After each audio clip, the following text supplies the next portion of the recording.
Welcome to Virtual Learning Network.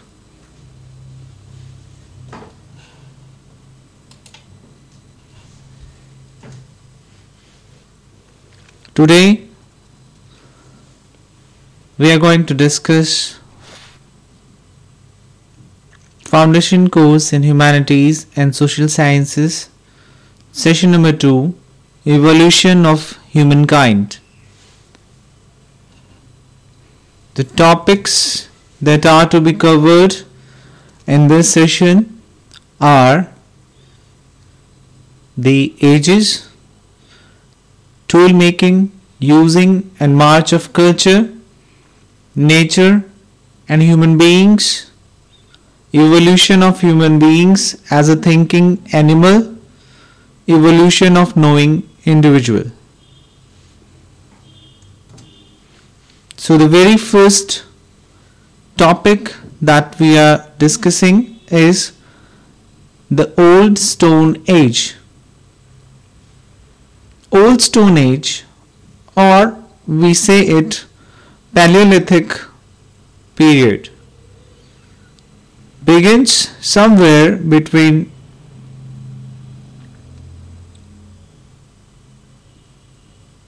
50,000 and 250,000 years ago in the Old Stone Age. Human beings lived entirely on hunting, fishing and gathering. The tools they fashioned from stone for this purpose were rudimentary in character. These tools only enabled them to live off nature and not to invest in it. Their requirements were met through trapping, hunting, plucking, or digging. They had no control over nature. In cultural evolution, this period is described as a stage of savagery, as depicted by Morgan, a British anthropologist. Roughly chipped flint served a variety of purposes, from killing a prey to removing the skins to digging up roots and tubers. This was the oldest period in the evolution of humankind. In this period, so many things were learned by humankind. One of them was to pray with the help of stone. Fishing and gathering means making a unit.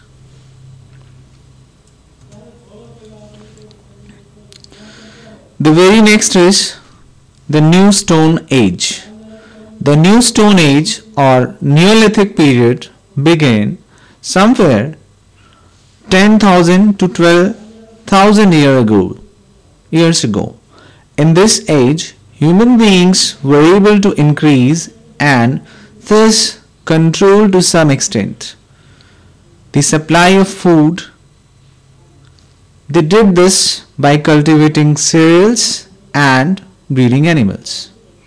This period also provided us with evidence for existence of granaries or stone houses, which imply that food was often produced in excess of current requirement.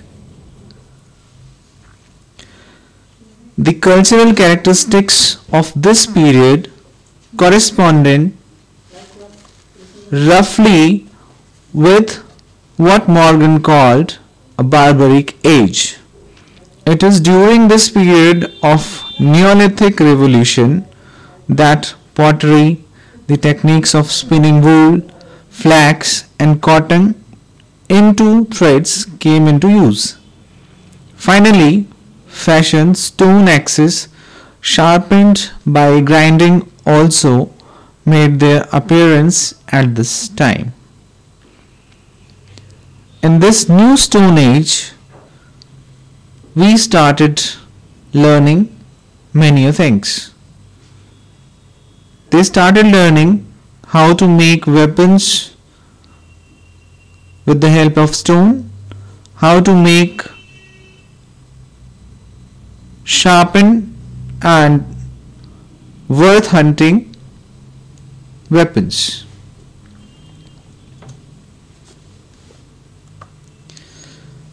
The next age is Bronze Age.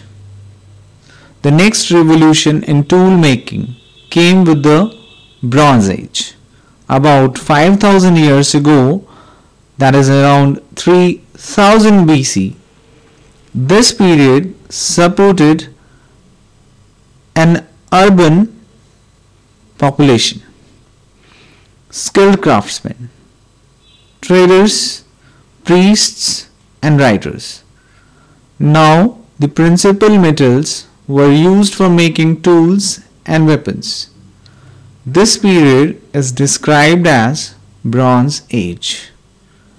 By 3000 BC, not only was the technique of mixing copper and tin to make bronze known in India, Mesopotamia and Greece, but the wheel also had been discovered.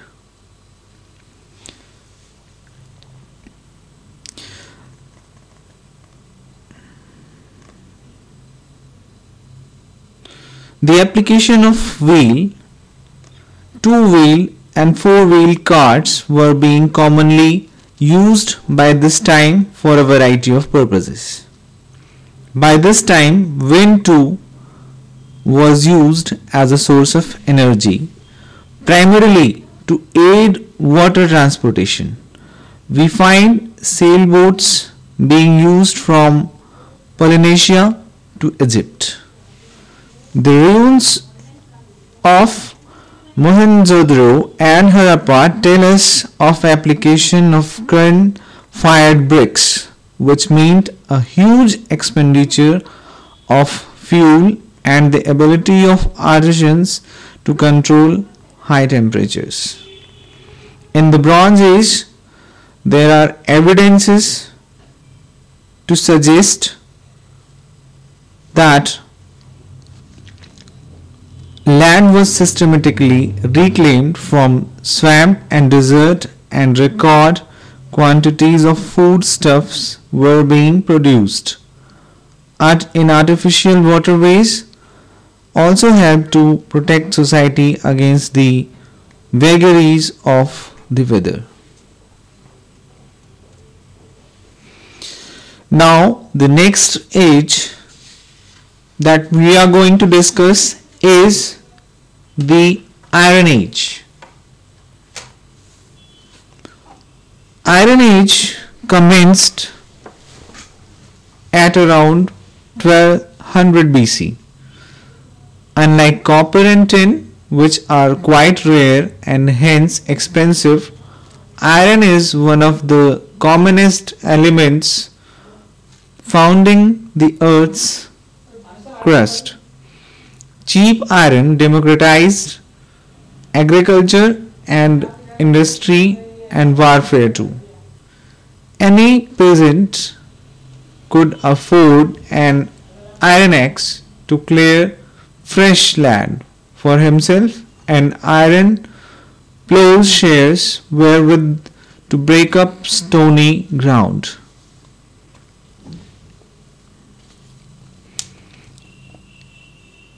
It was, however, a rare material. The extraction of iron from its ore follows more or less the same techniques as with the extraction of copper.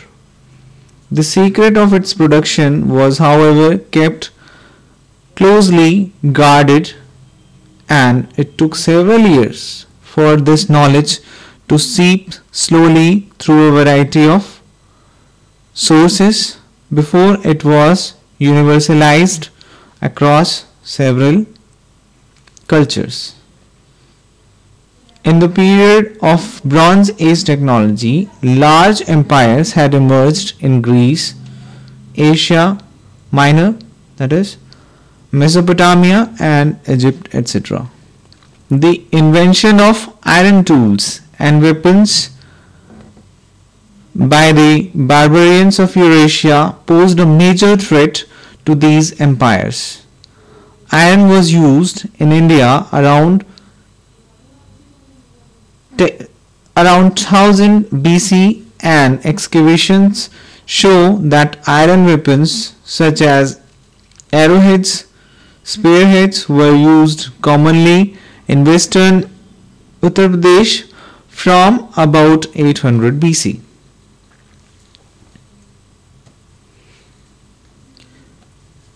Tool making, using and march of culture. Human beings of every race, creed and color possess identical abilities and are all Homo sapiens. That is known as the scientific name of human beings. From Paleolithic time, human beings were not just a tool making, hunting and procreating species. They possessed a spiritual culture, had a vivid notion of spirit, and performed sacrifices and buried the dead with considerable ceremony. In Neolithic Age, you find yet another great leap in culture of human beings. With the ability to grow wheat and barley, control over livestock and advances in the art of pottery, there took place quite a substantial development of culture. Many inventions and discoveries of this period, such as Zimmergi or brewing beer or making pottery, are attributed to the work of Neolithic women. While man cleared land, made huts, hunted, looked after livestock and manufactured the necessary tools. It was the women who tilled plots, cooked, spun and baked earthen pots. So that's how the tool making and its uses started.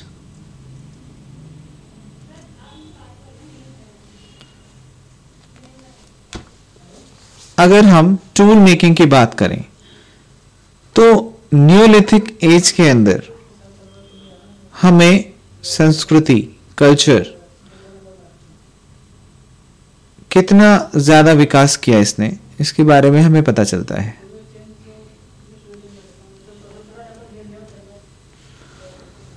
Evolution of human being as thinking animals. The process of evolution endowed human beings with several unique capabilities. Only they have the ability to use symbols, to think, to laugh, to question about secrets of life and death.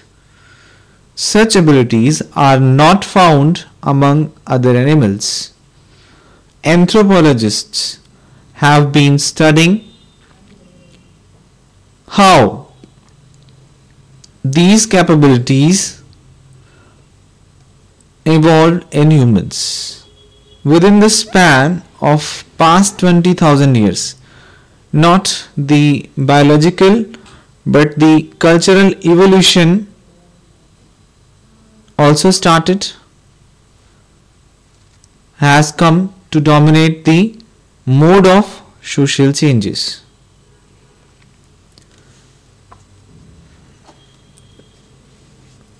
And Bronze Age showed further refinements in intellectual development. The Indus Valley civilization is a unique example of this. Further, we all know about the high intellectual levels of Vedas and the Upanishads.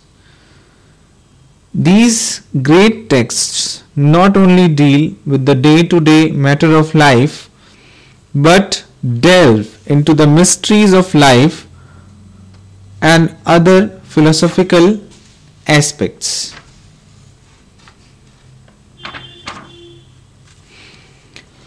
Along with the production of surplus food, superior tools, and growth of learned class, one also finds increasing institutionalization and rationalization of religious systems. The growth of religious doctrines took various forms. Gautam Buddha came out with his preachings and attained nirvana around 500 BC. All this is a part of that.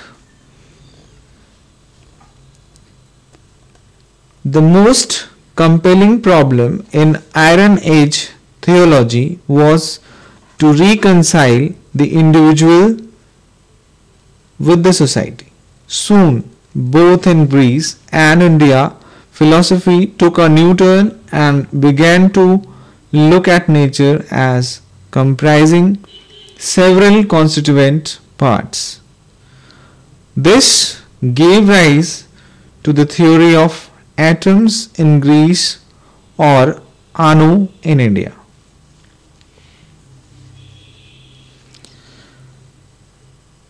Such abilities are not found among other animals. Means I am talking about thinking.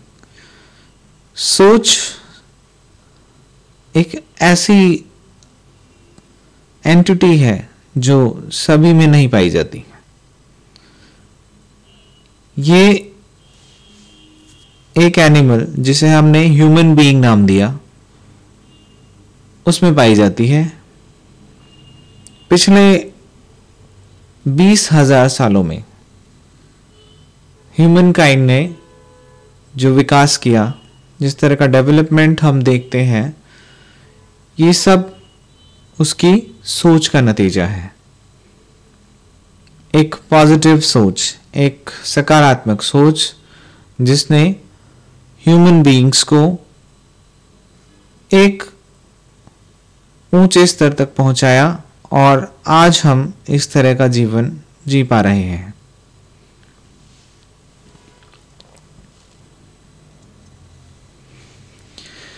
Evolution of knowing individual. In their quest of knowledge, human beings simultaneously discovered science and values. Science in the sense कि हमारी वैज्ञानिक सोच कैसी थी, हमने विज्ञान को किस तरह से अपनाया. वैल्यूज, मूल्य, नैतिक मूल्य. Science gave them the power to establish causality and explain the control the events of nature. शुरुआती दौर में जब मानवता का विकास हो रहा था तो किसी भी तरह की नेचुरल कैलामिटी से मनुष्य डरता था. उसे पता नहीं होता था कि ये किस तरह की आपदाएं हैं. लेकिन धीरे धीरे इस पर विचार करके, इसे सोचकर, इस पर खोजकर उसे समझ आ गया कि ये किस तरह के चेंजेस या बदलाव हैं और ये क्यों होते हैं. The values offered them the basis to regulate their relationship with fellow human beings. Language through which we enter into both the scientific and cultural dialogue is a social heritage. Both science and values thus have a social character. It is quite tempting to explain racial and cultural differences on the basis of climate and geography. You have seen this from earlier review of developments in science and technology and tool-making ability of human beings and their advances in culture, science and religion. Such human difference cannot be understood through differences of geography. The impact of the Neolithic Age was not limited to any one geographical area but spread all over Europe and Asia. Even the long darkness of Paleolithic Age was shared universally, as were its many artistic and spiritual attainments. Now you have some questions to do, and you have to do it yourself.